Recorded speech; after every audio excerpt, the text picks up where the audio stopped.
Hi friends, అందరికీ good morning. Welcome to our channel Sri Padma talks.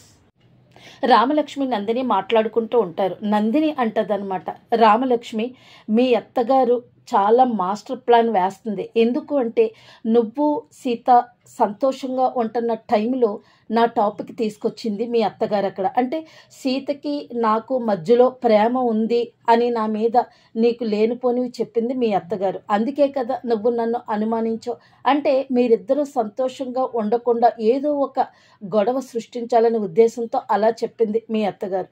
నేను ఒక మాట చెప్తున్నాను, సందీప్ ఎప్పుడైనా పని చేశాడా? అలాంటి వాడు ఆఫీసుకు వచ్చి టేబుల్ తుడుస్తాడు, కుర్చీ తుడుస్తాడు, చాలా వినయంగా పనిచేస్తున్నాడు. అంటే దాన్ని బట్టి అర్థం చేసుకో, ఇది మీ అత్తగారు మాస్టర్ ప్లాన్.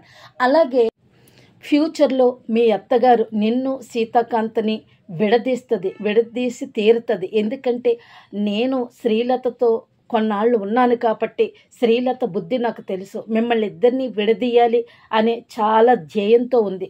జాగ్రత్త. సరే రామలక్ష్మి, మనం ప్రేమించటం కన్నా మనం ప్రేమించబడటం చాలా అదృష్టం. అలాగే సీతాకాంత్ నిన్ను ప్రేమించాడు, అది నువ్వు చేసుకున్న అదృష్టం. నేను సీతాకాంత్తో జీవితం పంచుకోవాలి అనుకున్నాను, కానీ అది అవ్వలేదు. కానీ ఆ అదృష్టం నీది. ఈ లోపేమో హారిక వస్తుంది, రా తెచ్చేసాను సామాను, వెళ్ళిపోదాం రా అని హారిక అంటుంది నందినితో. సరే అని వెళ్ళి మళ్ళీ వెనక్కి వచ్చి రామలక్ష్మి నా సీత జాగ్రత్త అని చెప్పేసి వెళ్ళిపోతారు నందిని హారిక అక్కడి నుండి వెళ్ళిపోతారు. ఇంకా రామలక్ష్మి ఆలోచనలో పడుతుంది, ఏంటి నందిని చెప్పింది కరెక్టేనా? అవును, ఏంటి మా అత్తగారు మారలేదా అని చెప్పేసి పాపం ఆలోచిస్తూ ఉంటుందన్నమాట. అంటే అక్కడ శ్రీలత నందిని మీ ఆయనకి మధ్యలో ఏదో నడుస్తుంది, నిన్ను సీతాకాంత్ నుండి విడదీసి సీతాకాంతం తీసుకుని ఫారిన్ వెళ్ళిపోతుంది అనే విషయాలు చెప్పినప్పుడు వింటది రామలక్ష్మి. అలాగే అప్పుడు రామలక్ష్మి వాళ్ళ అత్తగారు మాటలు వింటది. ఇప్పుడేమో నందిని మీ అత్తగారు చాలా జాగ్రత్త, మీ అత్తగారికి మాస్టర్ ప్లాన్ వేస్తుంది, ఆ మాస్టర్ ప్లాన్లో నువ్వు విరుక్కుపోతున్నావు, అలాగే విరుక్కుపోయావా నువ్వు సీతాకాంతం విడిపోతారు అని చెప్పేసి చెప్పటం, ఇవన్నీ గుర్తు చేసుకుని నమ్మాలా? నందిని చెప్పింది కరెక్టేనా? మా అత్తగారు అలా నటిస్తుందా ఏంటి అనుకుంటూ నడుచుకుంటూ వెళ్ళిపోతుంది. ఈ లోపేమో సందీప్ కుర్చీలో కాలు మీద కాలు వేసుకుని కూర్చుంటాడు. ఈ లోపు అలా వెళ్ళిపోతూ ఉంటుంది రామలక్ష్మి చూస్తూ ఉంటాడు. ఈ లోపు మళ్ళీ వెనక్కి వస్తుంది రామలక్ష్మి. వెనక్కి వచ్చినాడు, కాలు మీద కాలు వేసుకున్నవాడు గబగబా రామలక్ష్మిని చూసి లేచిపోయి ఆ టేబుల్ తుడుస్తాం, కుర్చీ తుడుస్తాం చేస్తాడు. ఈ లోపు ముందుకెళ్తూ ఆలోచించుకుంటూ ఉంటుంది అనమాట. మళ్ళీ అంటే నందిని మాటలు ఎప్పుడూ చేయని సందీప్ ఇప్పుడు పని చేస్తున్నాడు అంత వినయంగా. అంటే అందులో మీ అత్తగారు వేసిన మాస్టర్ ప్లాన్లో భాగమే అని నందిని అన్న మాటలు గుర్తు తెచ్చుకుని వెళ్తూ ఉంటుంది. కట్ చేస్తే ఒక చోట ఆలోచిస్తూ ఉంటాడు సీతాకాంత్. అప్పుడు నందిని చూస్తుంది, దూరం నుంచి దగ్గరికి వస్తుంది. అక్కడ ఆగిపోద్ది నందిని. ఈ లోపు సీతాకాంత్ అంటాడు, అక్కడ ఆగిపోయేవే రామలక్ష్మి, రా అంటాడు సీతాకాంత్. అప్పుడు అలా చూస్తూ ఉంటుంది అనమాట. అక్కడ మళ్ళీ నందిని మాటలు గుర్తు చేసుకుంటూ ఉంటుంది సీతాకాంతం చూసి. మనం ప్రేమించటం కాదు, మనం ప్రేమించబడటం చాలా అదృష్టం రామలక్ష్మి. సీతాకాంత్ నిన్ను అంతలా ప్రేమిస్తున్నాడు అనే మాటలు గుర్తు తెచ్చుకుని వెంటనే పరిగెత్తుకుంటూ వెళ్ళి హగ్ చేసేసుకుంటుంది అనమాట సీతాకాంత్ని. ఏమండి, మిమ్మల్ని తప్పుగా అర్థం చేసుకున్నాను, నందిని వెళ్ళిపోయిందండి యుఎస్ అని అంటే, అవును నందిని వెళ్ళిపోలేదు, నేనే పంపించేశాను. ఎందుకంటే నందిని వల్ల మన ఇద్దరికి గొడవలు వస్తున్నాయి కదా, అందుకే నేనే పంపించాను అంటది. ఏమండి, మిమ్మల్ని నేను అనుమానించటం నా తప్పు, మిమ్మల్ని అలాగ అడగకుండా ఉండాల్సిందంటది. లేదు రామలక్ష్మి, నువ్వు అడిగేవు కాబట్టే నా మధ్య నందిని మధ్య ఉన్న ప్రేమ ఉందో లేదో అనే అనుమానం నివృత్తి అయ్యింది. లేదు అంటే ఆ అనుమానం నీకు అలాగే ఉండను కదా అనేసి అంటాడు సీతాకాంత్. అందుకని నీ మీద నాకు ఎంత స్వచ్ఛమైన ప్రేమ ఉందో తెలియచేయటం కోసమే నందినిని పంపించేశాను రామలక్ష్మి.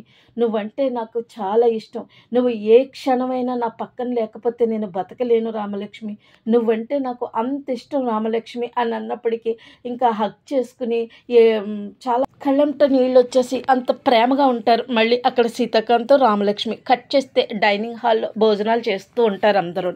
భోజనం చేస్తూ ఉంటే అప్పుడు భోజనం తిన్న తర్వాత సీతాకాంత్ అంటాడు, రామలక్ష్మి అబ్బా చాలా బాగున్నాయి ఈరోజు వంటలు అనేసి అంటూ ఉంటాడు సీతాకాంత్. అప్పుడు సిరి అంటది, ఎవరనుకుంటున్నావు చేసింది ఆ వదిన చేసింది, అందుకనే అంత టేస్ట్గా ఉన్నాయి అంటది సిరి. అప్పుడు ఈలోపు సిరి వాళ్ళ అమ్మ అంటూ ఉంటుంది అనమాట, సీతాకాంత్ వాళ్ళమ్మ. అవును, ఏమనుకున్నావు, నా పెద్ద కోళ్ళ చేతిలో అంత మ్యాజిక్ ఉంది అని చెప్పేసి అంటది అనమాట. ఈలోపు మళ్ళీ అక్కడ నటిస్తుంది అనమాట రామలక్ష్మి వాళ్ళ అత్తగారు. రామ్మ, నువ్వు కూడా భోంచేయి, దాన్ని నేను తినిపిస్తాను ఒక ముద్ద, రామ్మ అని చెప్పి తినిపిస్తానికి ట్రై చేస్తుంది. అప్పుడు సీతాకాంత్ అంటాడు, చూసావా నువ్వు ఎంత అదృష్టవంతురాలువో, మా అమ్మ నీకు తినిపిస్తుంది. ఏ అత్తగారు ఏ కోడలికే తినిపించదు, కానీ మా అమ్మ నిన్ను అంతలా చూసుకుంటుంది.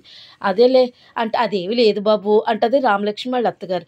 అదేలేమ్మ, మీ అత్త కోళ్ళు ఒకటైపోయి నన్ను ఒంటరివాణ్ణి చేసేస్తున్నారు అంటాడు సీతాకాంత్తో. అదేమి లేదు నాన్న అంటది. అప్పుడు రామలక్ష్మి, ఏంటి ఈవిడ నిజమైన ప్రేమ నటిస్తుందా నందిని అన్నట్టు నాకేమీ అర్థం కావట్లేదు, తిన గురించి ఏంటో నేను చాలా కన్ఫ్యూజన్లో ఉన్నాను అని అనుకుని, అప్పుడు వద్దులే అత్తయ్య గారు, ఈయన తిన్న తర్వాత నేను తింటాను అంటది రామలక్ష్మి.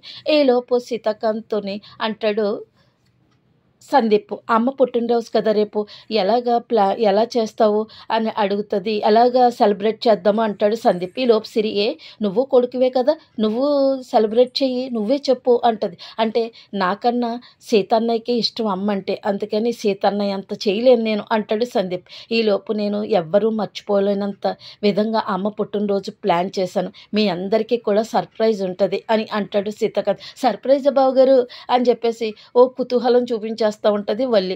ఈ లోపేమో తినేస్తూ ఉంటుంది. అప్పుడు సీతాకాంత్ వాళ్ళ తమ్ముడు సందీప్ ఆట పట్టిస్తుంటాడు, ఏంటి అంతా తినేస్తున్నాం, మాకు కూడా ఉంచు అనేమో సందీప్ శ్రీవల్లిని అంటూ ఉంటాడు డైనింగ్ దగ్గర. ఈ లోపు సీతాకాంత్ వాళ్ళ తాతయ్య ఫోన్ చేస్తాడు. ఫోన్ చేసి, నాన్న జై గారిని కలిశాను, ఓకే అయింది, ఆ ప్రాజెక్ట్ డీల్ ఓకే అయింది అని అంటే, ఎందుకు చాలా నైట్ అయిపోయింది కదా, డిన్నర్ టైం అయిపోయింది కదా, వచ్చి అంటే నేను జై గారితో డిన్నర్ చేశాను నాన్న అంటే, నువ్వు కూడా చేసి అంటే, నేను అదే పనిలో ఉన్నాను తాతయ్య, తొందరగా వచ్చే అని చెప్పి ఫోన్ కట్ చేస్తాడు. అప్పుడు వాళ్ళ ఆవిడతో చెప్తాడు సీతాకాంత్ రామలక్ష్మితో, మనకి జై గారి డీల్ ఓకే అయిందంటే కంగ్రాట్స్ అంటారు. ఈలోపు అందరూ సంతోషంగా ఉంటారు. అక్కడ భోజనాలు అయిపోతాయి. కట్ చేస్తే ఆ గార్డెన్లో రామలక్ష్మి వాళ్ళ అత్తగారు శ్రీవల్లి కూర్చుంటారు. అత్తయ్య గారు, మీరు చాలా సూపర్ అత్తయ్య గారు, మీరు ఇలాగ అన్నారో లేదో, నందిని ఆఫీస్ నుండి బయటికి పంపించేస్తానని అలాగే నందిని ఆఫీస్ నుంచి బయటికి వెళ్ళిపోయింది, భలే వేసారు అత్తయ్య గారు అని అంటే, నెక్స్ట్ ప్లాన్ ఏంటి అత్తయ్య గారు అంటే, నెక్స్ట్ ఏముంది, రామ సీతలను కూడా విడగొట్టేస్తాను అంతే, ఈ ఆస్తి అంతా మన చేతికి వస్తుంది, నేను ఈ శ్రీలత తలుచుకుంటే జరగనిది ఏమీ ఉండదు అని చెప్తుంది. భలే అత్తయ్య గారు, మీరు చాలా మంచి ప్లాన్ వేశారు, అబ్బా ఈ రామలక్ష్మి అక్కయ్యని బావగారిని పంపించేస్తే ఈ ఆస్తి అంతా మందే, శుభ్రంగా కూర్చుని తినొచ్చు అని చెప్పేసి అని అంటారు. ఈ లోపమ్మ మెట్లు దిగుతా వస్తూ ఉంటుంది రామలక్ష్మి. ఈ లోపు అక్కడ నుండి శ్రీవల్లి వెళ్ళిపోతుంది. రామలక్ష్మి వాళ్ళ అత్తగారి దగ్గరికి వస్తుంది.